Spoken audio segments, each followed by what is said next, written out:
অনেক দূরে এক অদ্ভুত রাজ্য ছিল যার নাম আলোপুঞ্জি। আলোপুঞ্জি সব সময় আলোয় ভরা থাকত, কারণ সেখানে সূর্যকন্যা থাকতেন। সূর্যকন্যার হাসি থেকে আলো বের হত, আর সেই আলোজ গোটা রাজ্য ঝলমল করত।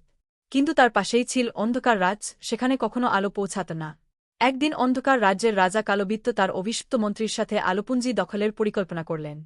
কালবিত্ত ছিলেন হিংস্র এবং স্বার্থপর। তার ইচ্ছা ছিল সূর্যকন্যার আলো নিজের দখলে এনে পৃথিবীতে চিরস্থায়ী অন্ধকার ছড়িয়ে দেওয়া। এক রাতে কালবিত্ত তার মন্ত্রীর সাহায্যে সূর্যকন্যাকে অপহরণ করে তার রাজ্যে নিয়ে গেল। আলোপুঞ্জি মুহূর্তেই অন্ধকারে ডুবে গেল। রাজ্যের মানুষেরা কাঁদতে লাগল আর প্রার্থনা করল তাদের প্রিয় সূর্যকন্যাকে ফিরে পাওয়ার জন্য। অন্যদিকে সূর্যকন্যা কালবিত্তের কারাগারে বন্দী।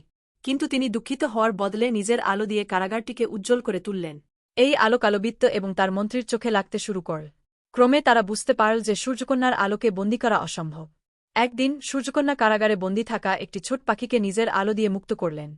পাখিটি উড়ে আলোপুঞ্জির রাজ্যের লোকদের খবর দিল। তারা সাহস নিয়ে সূর্যকন্যাকে উদ্ধারের জন্য রওনা হল।